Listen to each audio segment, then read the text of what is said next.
starving to death or got so low on honey that it could no longer think it could survive. So swarming is for survival.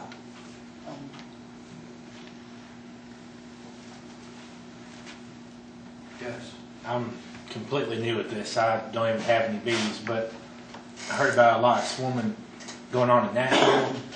Nashville had a lot of bees up around one of the areas there. You reckon it's because of the bees maybe starving and swarming because the weather conditions being so dry? There was a lot of swarms this year period. Really? Okay. Yeah, I'm saying if they got down hungry this dry weather, they swarm. Okay.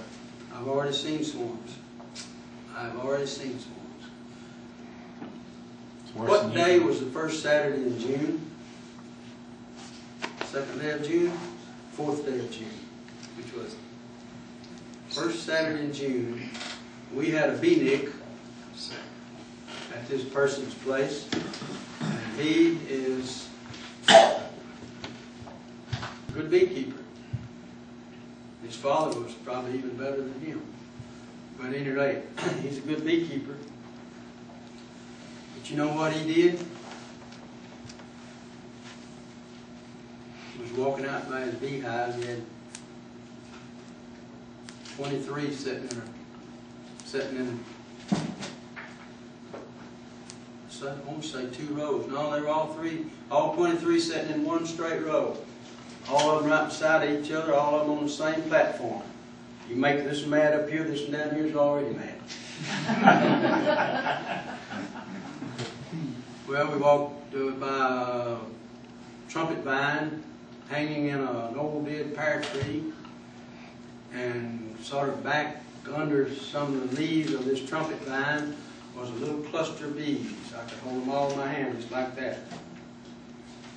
He quickly goes to his shop, pulls out a little nuke box, brings it out there with 2 little pieces of comb on the frames, takes his snips, cuts off that little vine, puts those bees right down in that box, sets that box right back near where those bees were hanging, and to collect all the bees that got a little disturbed there that was flying around.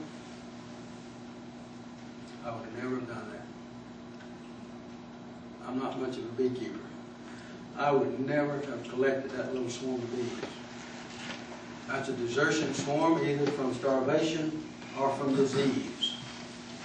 And if it was a desertion swarm from some kind of problem in the colony of disease or otherwise, first off, they're too weak to do any good.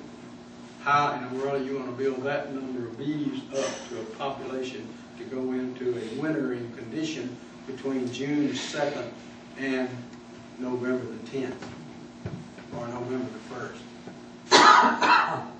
It's sort of slightly doable, but highly expensive, and most unlikely will never get strong enough in winter. So I would have just cut my losses short right there and said, well, I didn't cause this swarm, and I'm sorry it happened, but I cannot afford to keep you. Because they're on welfare, those bees are on welfare from now on out.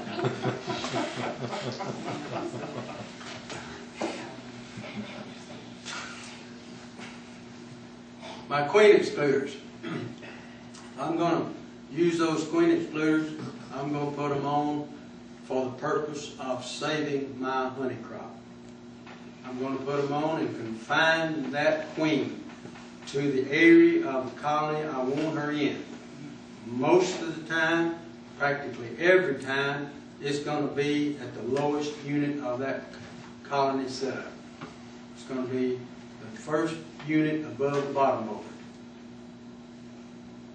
I have several colonies right now that are on Illinois or medium-sized supers. The queen is where in the very bottom unit with the queen excluder and a super or a food super, making sure there's plenty of food more than 15 pounds above that queen excluder. Now, if you're talking about just near 15 pounds now, what are you going to have 10 days from now, 2 weeks from now? Not much. You're not going to have much. So you need to be thinking, if you're down to near that amount of food, you better be concentrating on watching those bees closely and or watching the weather and both, and get that food bag ready and give it to them quickly. What are you going to do when you start feeding them this time of year? One cell of food, one bee.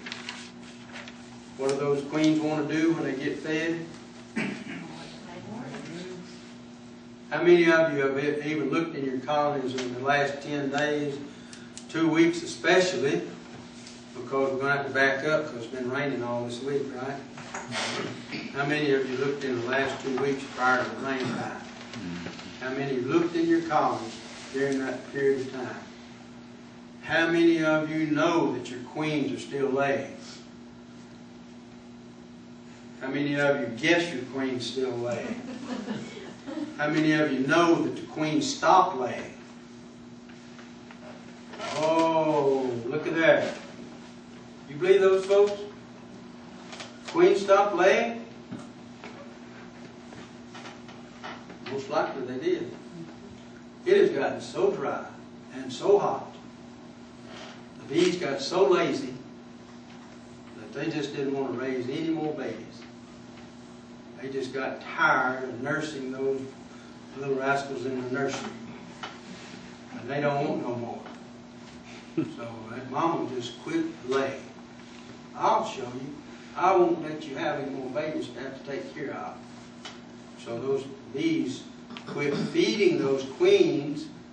I said the queen did that. I'm going to back up. I'm going to correct myself. Those bees says, Mama, we don't want no more babies. We've been tending these little rascals long enough. And so in order to keep the queen from laying, they just cut her juices off. They quit feeding her. When they quit feeding her, she didn't have much more to do than to stop laying. What does a cow do when you don't feed her? Dries up. Right, Tim? If you don't feed a cow, it's giving milk, she'll quit giving milk, won't she? So one more way of saying what I've been trying to say.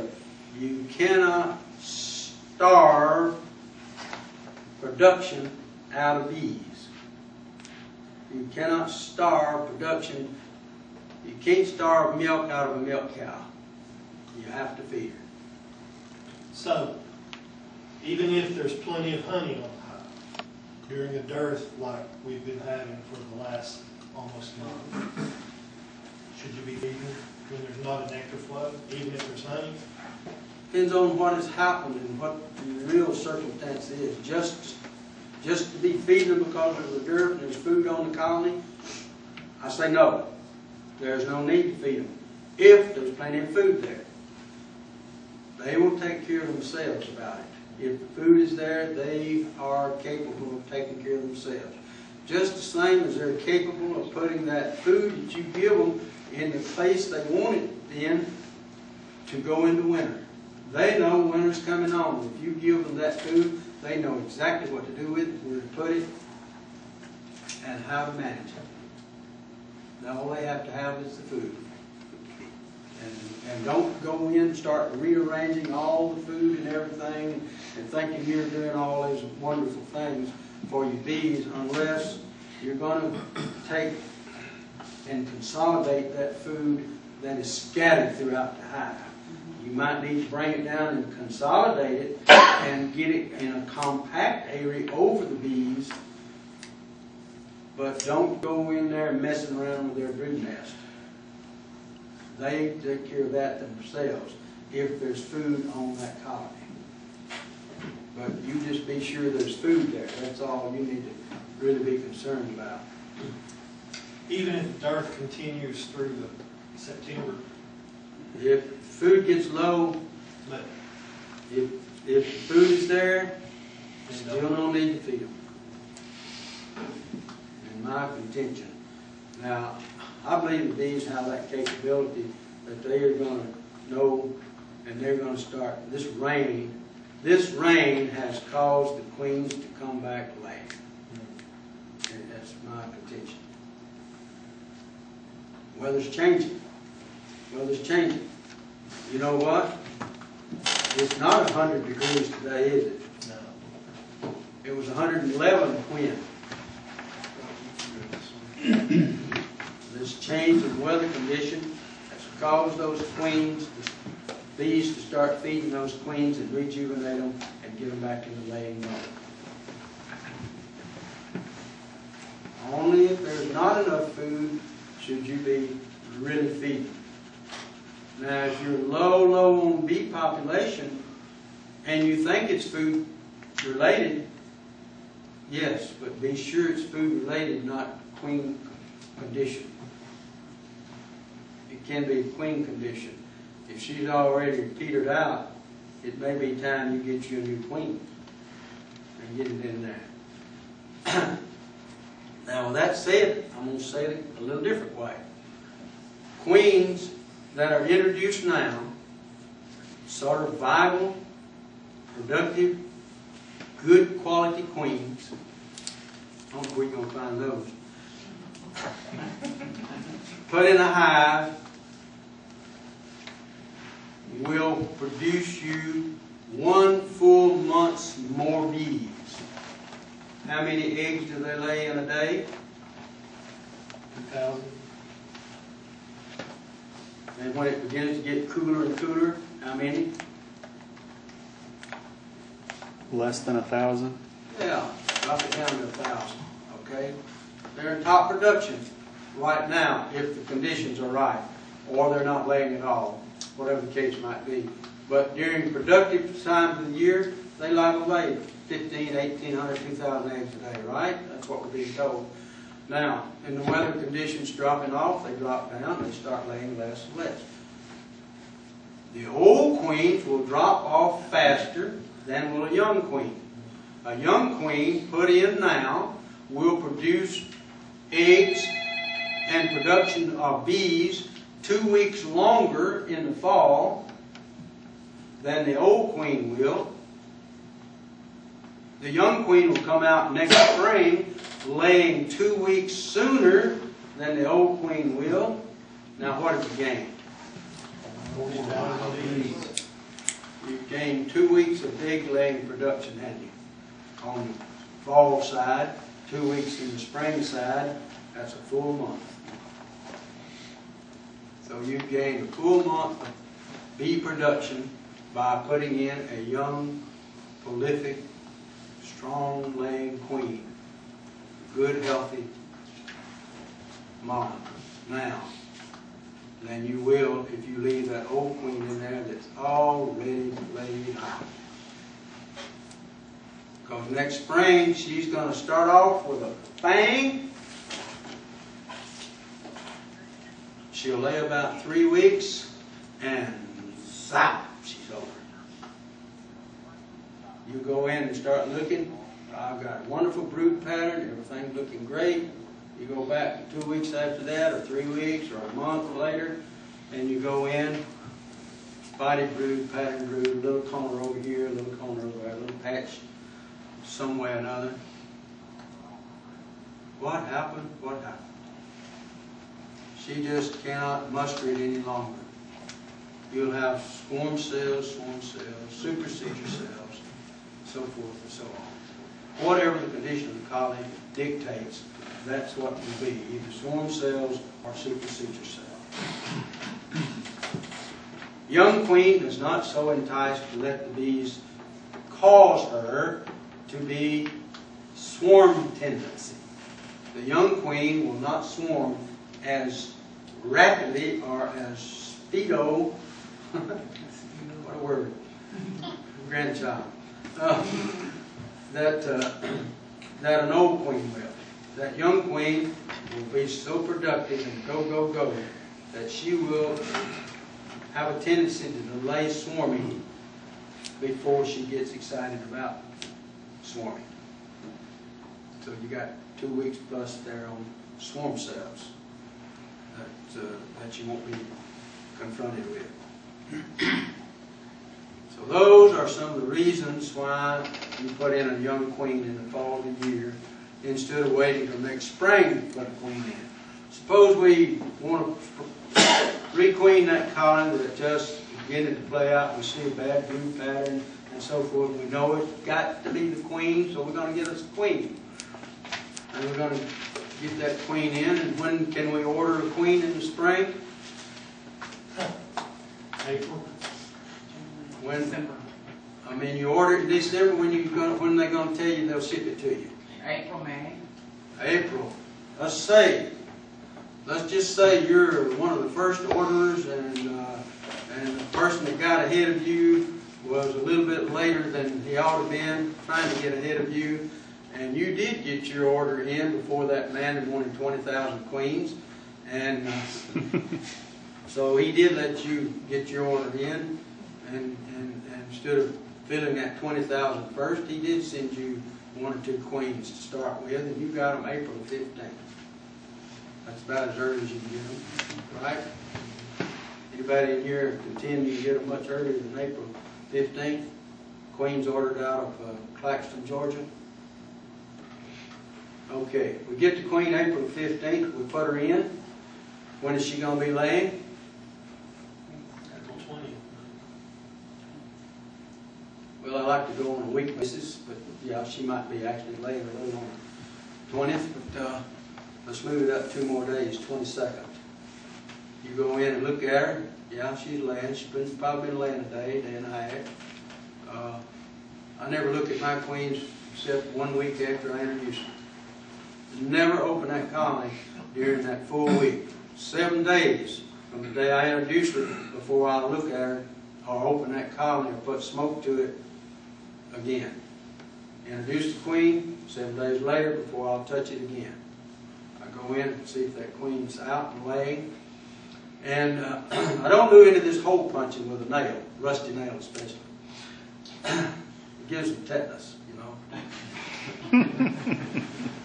I've seen these people on these videos and say, oh, take this nail and punch a hole in there and wiggle it around. But just don't make it big enough for her to crawl out right then. When do you think she's going to crawl out? As soon as you put it in there. And I've sold a few queens. I've collected a few $20 off that rusty nail. Deal. But anyway, we're at the 22nd day of April, aren't we? That queen starts laying. How many days now before she's going to have an emerging bee? 3 weeks. 21 days, right? Agreed? Mm-hmm. 22 of April. When is it? When is it going to be 21 days later? 8 days in April? May the 13th. 8 days left in April, right? And then 8 from 21? 13. Okay. We go 13 more days in May. So now we're at May 13th. That's my wife's birthday.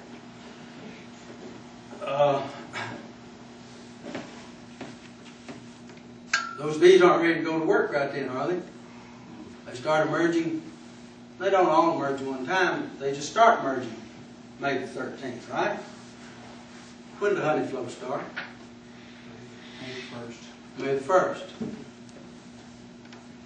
So it's 13 days past the honey flow before you even get a bee from that queen. Before you get a bee from that queen.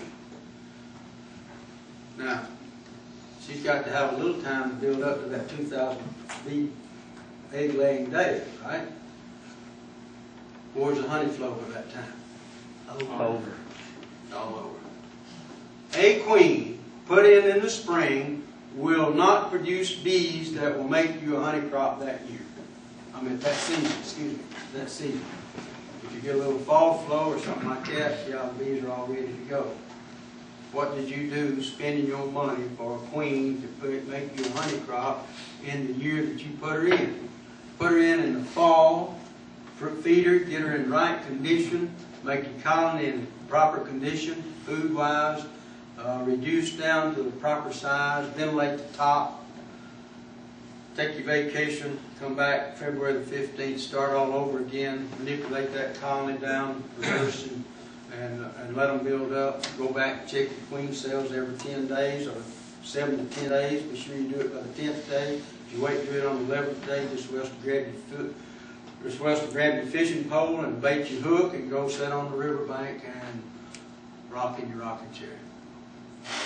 Because if you waited for the 10th, 11th day to go do it, they built that queen cell. She's already emerged from this cocoon. She's already taken care of your old queen. Reduced her down to reduced size, a flying size. When she stopped laying, the old queen's going to swarm, the new queen's going to take over. Half your bees went that way, the other half stayed at home with the young queen that's not going to produce any rate because your production went your way. That's how you make a nice honey crop.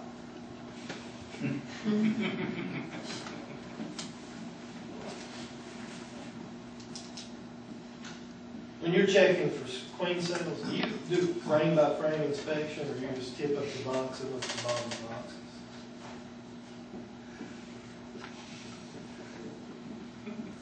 You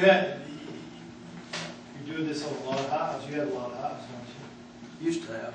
It's very, very time consuming.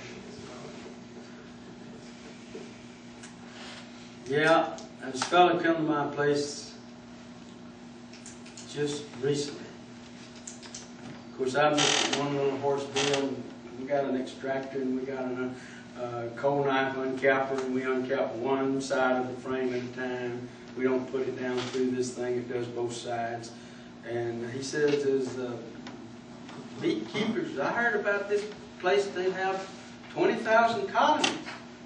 Do they stand here and do this all the time? He said, when do they ever get their honey out into a barrel over there so they can put it in a bottle? I said, no, they don't do it like I do. I'm just a one-horse trader here. What I do is no relation to what that man who's got 20,000 colonies does. He said, well, how does he do it? He said, he just picks up a whole super. He's got a two-man crew standing right here. Somebody brings a big stack of supers in. They pick them up, one super at a time, set it over here in this contraption, and it goes through there, taking all the cappings off, that whole super, and then the whole super goes over here in another holding device, and then all of a sudden it gets full, and all the supers in that you start going around and around and around, and all the honey's coming out of the supers at the same time. How many supers? I don't know, depending on how big that machine is. Anywhere from, I don't know, 6, 10, 12, 15, 20 supers at a time. Whatever size it is. It'll take, just sling all that honey out at once. So I'm so good at checking queen cells, I just go by and sniff them. If they don't have queen cells, I don't hook any bug. No, sir. You better get you a sheet laid out in front of that colony. And you take and make it so they can crawl up that sheet and it won't fall and collapse on you now.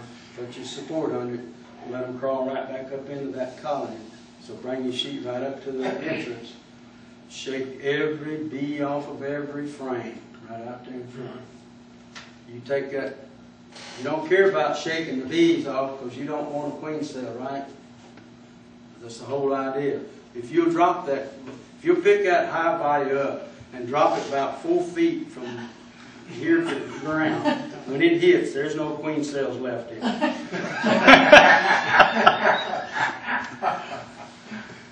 You take every frame out and shake them off. A brood now. You've got to be careful about whether it's brood frames or honey frames. I don't go about shaking a lot of honey frames off. But every brood frame, I make sure there is no queen cell on that brood. You shake the bees off and inspect frame by frame. Yeah, I don't have to take every bee off, but I get it down thin enough I can see. And they'll turn that queen cell on you just as sure as you're going to go through them. There's one queen cell somewhere in that hive that's turned, and you won't see it.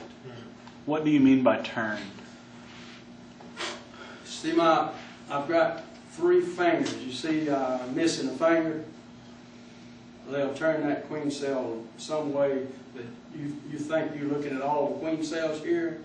You'll cut all these down, but you'll leave that one. Now these 3 here may not be right there. They may be over here on this end. And you cut all of these down over here on this end, and you don't see this other one because it's hanging back up under here. And so you'll cut all these 3 down. I did a great job. I did a wonderful job to put it back in. There's that one over there in the corner that they hid on you. And that's the one that does the trick. That's the one that goes out in the woods. Sends Mama out in the woods. She stays home.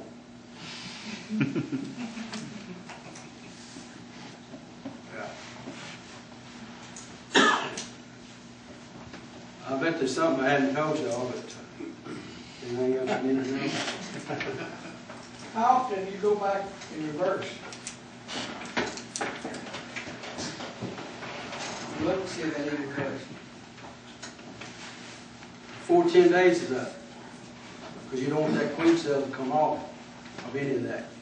And they can produce that queen cell by the 11th day after you've reversed. That's when you actually have to do it. Now I got a little side trip for you on that. You ready for it? Instead of reversing this brood and putting it down on the bottom and raising it, because that's what he's talking about over here. All the bees are up there and they're building all their brood up there, and we're going to put them down here. We're going to give them. We have to check those queen cells before we put her down there. Now you're going to let them go up, and she's laying eggs every day. She's got viable brood in there that's multiple stages all the way from egg. So they can raise a queen cell on any larva, any worker larva in that colony. And so you have to go back before that 10 days is up and put them down again. But you will sort of reduce the number you're having to cut because they're more interested in building, going up and laying up here in this empty space. Once they get crowded up there, then is when your queen cells are going to start more intense. But that doesn't mean they won't raise one down there if they're inclined to do so. So you really have to go back within that 10-day period to make sure you're doing the job you have to do. Are there any tricks, or maybe you just haven't gotten here yet in your talk, to building up brood or helping the queen and the colony build up brood that will be, 21 days already hatched out by May 1st, so that they can hit that honey crop? We started that in February. We started that February the 15th. If you really want to build a colony, you start giving them a little bit of food on February the 15th. You do not do this reversing on February the 15th. It is too cold to put brood that they may have down on the bottom board in February. It may be okay the day you start inspecting them, but it may only be 2 hours that you got to inspect them, and the temperature that you ought to be having the colony open in mid-February. So what you do is you wait till on into March that you put this top unit on the bottom in March, when you're going to expect at least 3 more days of decent weather. If it's going to turn cold that night, you best not do it that day. You best wait till you can project in your own mind and weather forecasting that you're going to have 3 or more days that it's going to be decently warm, that in the high 50s at least during the daytime. If it's going to drop down in the low 40s and mid 30s, you best not be manipulating them.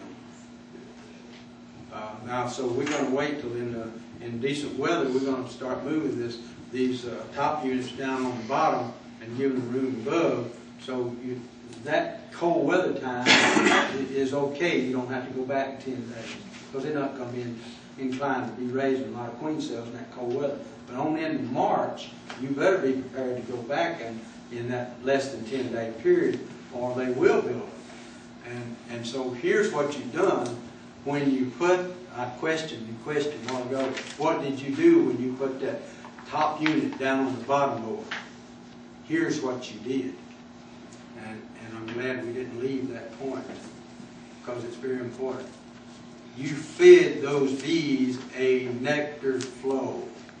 You really fed them a honey flow because that's not nectar in those combs, that's honey.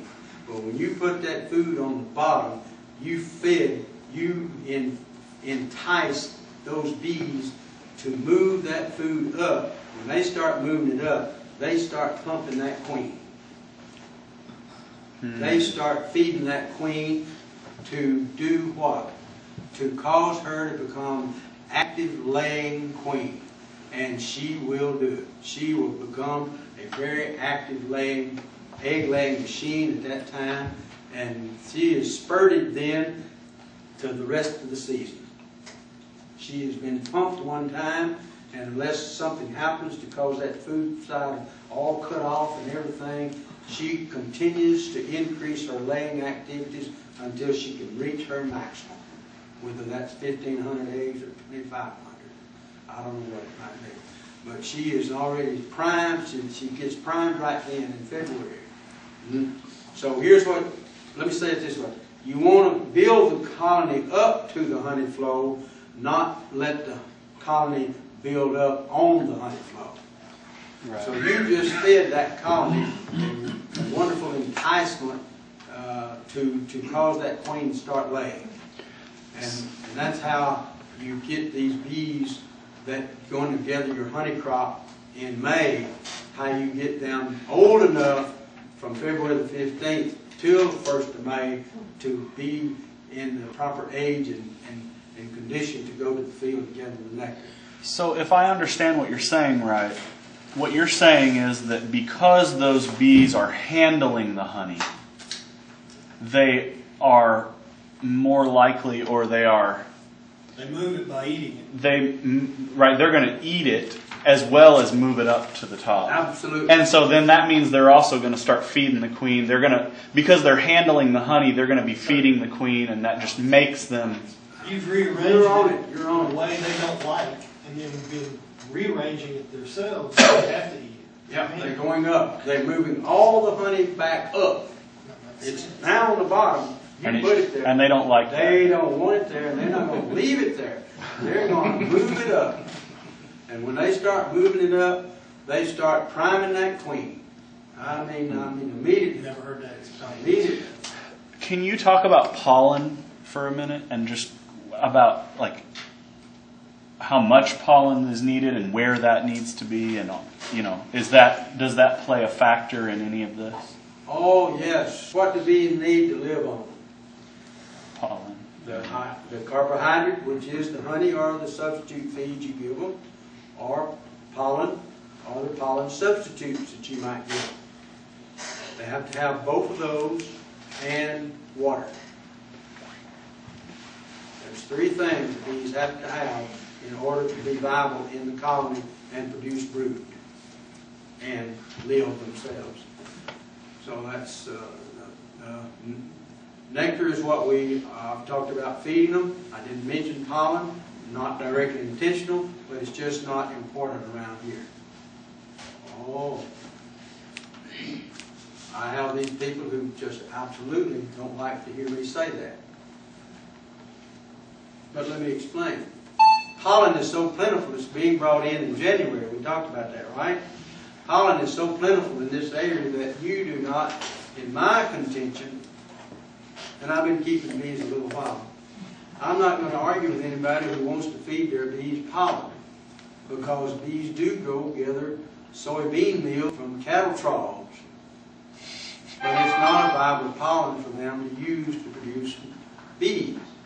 But they do have to have both the nectar and the pollen and moisture to produce a bee. Now, the pollen is so plentiful around here in this area that I don't find, and I have tried to feed a little pollen. Now, there are those people in this in Tennessee who feed pollen. They do. They feed a pollen substitute. But the best pollen you can feed is the pollen that you collect from those bees on your own, and don't go buy somebody else's pollen that's going to give you American foulbrood. So if you want to feed pollen, I say collect it, store it, freeze it, and give it back to the bees next spring. What about salt? I've been hearing that you should get a little bit of salt and put it by their hives. What about that?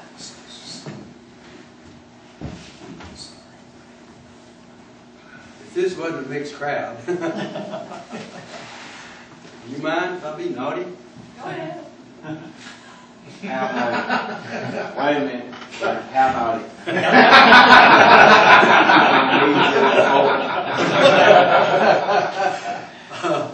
Well, naughty is not really the true word. It's being old-fashioned and old-timely. It's a very natural occurrence. Old-timers who want to course bees. You ever heard of coursing bees? No, I don't know what that means. Anybody in here help me out? What's coursing bees? Following them back to their hive. Yeah. Find the source that they're actively working. Look which way they're flying, and you spot that white dot on the tree way out there, and that's where you can't see that bee any longer. So you go to that tree, you stand there, and you see the bees coming from where they were coming from, and then you see, okay, they made a right turn right over there at that other big tree, and so you walk over that one, and you just keep going until you find where they land, and that's where their home is. That's where their colony. That's a pharaoh colony, we call them. That's a bee tree. That's a bee tree. Okay. Here's the way you cause those bees to help you find where they are. You take your bucket of corn cobs, dry corn cobs, and you urine in that bucket with those corn cobs. You set it out, and the bees will come to that salty urine, and you can course them to wherever they might go. That's the way old timers used to do it, and that's the way you find your bee tree. Makes the honey taste funny, though, doesn't it?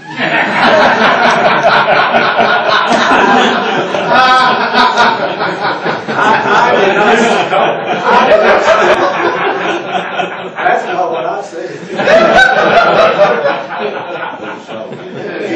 Gives a little tang. But you can find that bee tree. You can find the bee tree. So they do apparently have a need for salt in Midlands. Yes. Do you ever, how many of you live in a nice neighborhood? Consider yourself a nice neighborhood. That swimming pool down the block down there, where the kids all want to go jump in the swimming pool. Anybody got a swimming pool neighbor?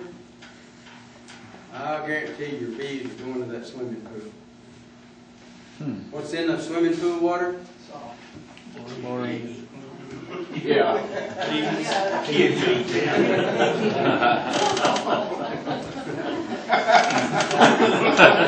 Okay.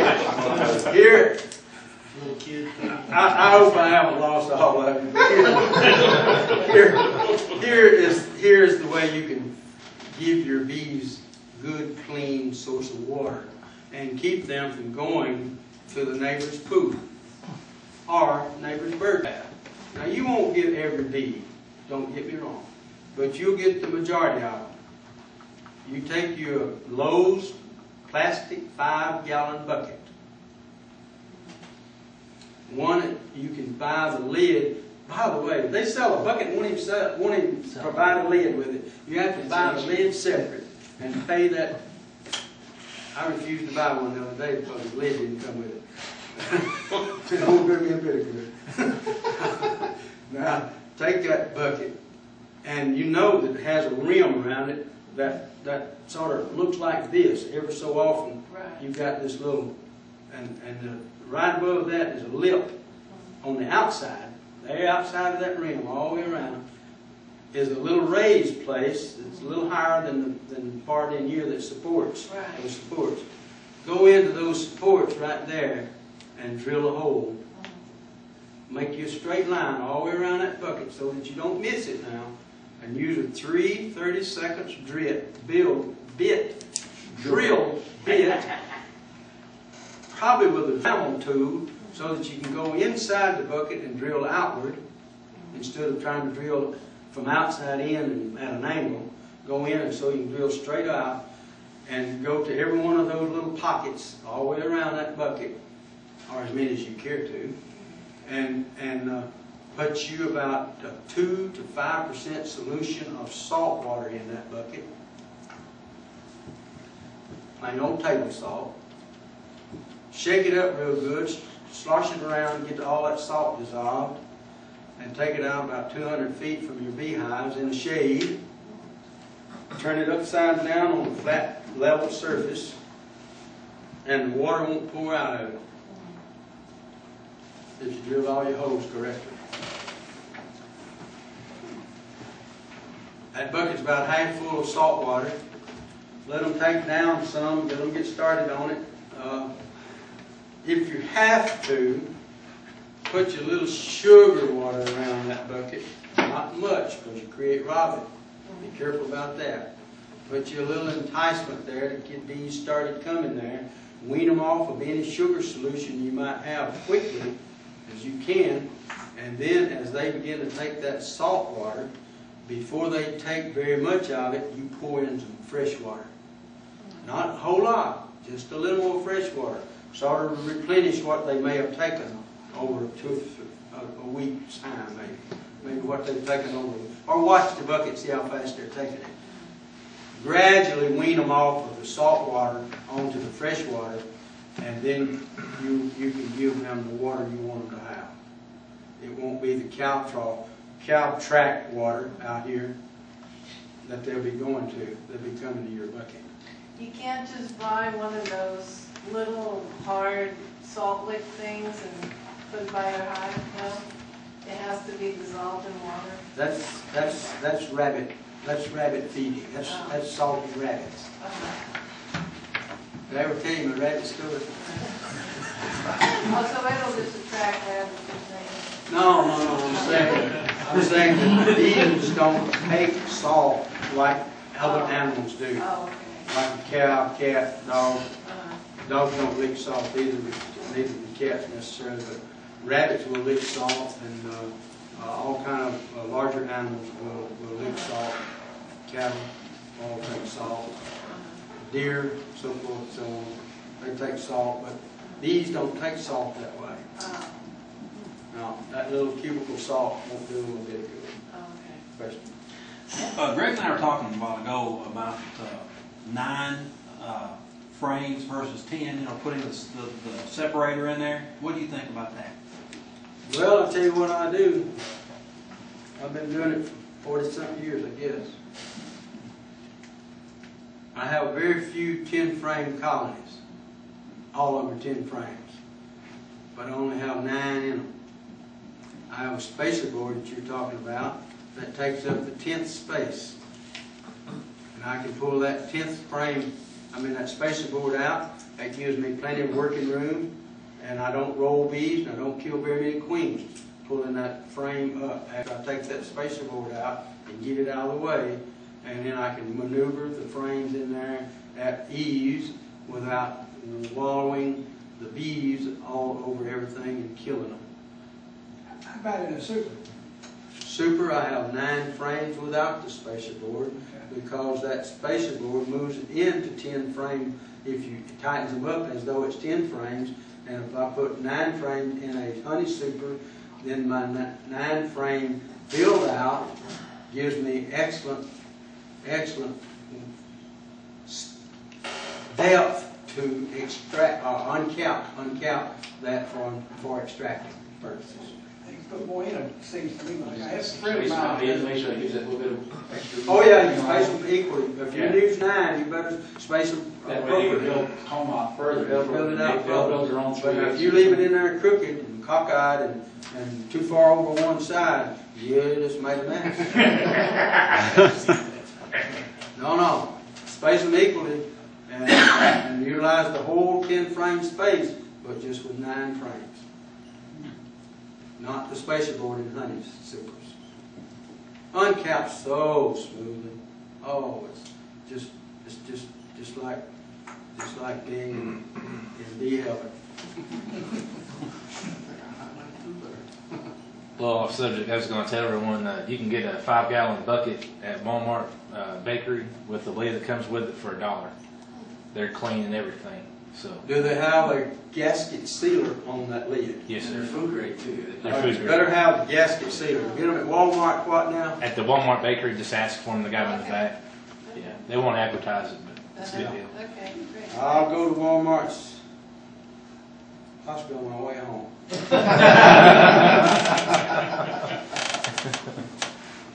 Walmart bakery. Yes, sir. I don't know whether I've got a bakery in my Walmart or not. I got Plum here in Cookeville. Plum. The frosting and stuff down there, I'm happy to use. I don't believe I've got a bakery at Shelbyville. I don't think so. Chauffeur said he wasn't going to stop at no other one. So if I don't have one in Shelbyville, I'm out. Okay. I guess what else was I going to say to you? Oh, I know what I was going to say. 4th of July just passed, right? I called the Queen of England. Told her we were having a celebration. I sent it by way of Bermuda. And I'm sure it's on the Queen's desk, and I'm just waiting for her reply. And now that we are talking about being patriotic, oh, thus be it ever, when free men shall stand between their beloved homes and war's desolation.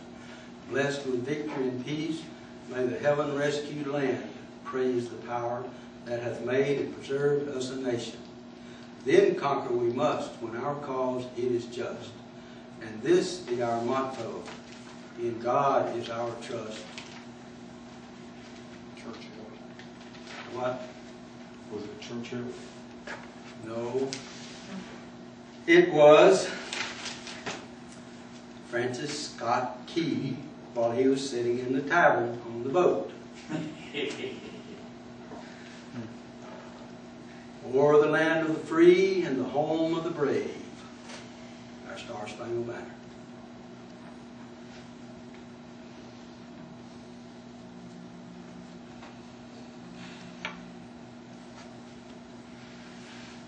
Well, you ready to go to Walmart now?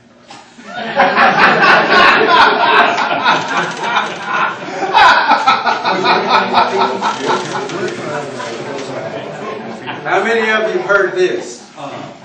Maybe one or more of you have heard this. If you have, let me know. Human progress is our cause. Liberty of thought, our ultimate wish. Freedom of conscience, our mission. And the guarantee of equal rights to all people everywhere, our ultimate goal. Good night.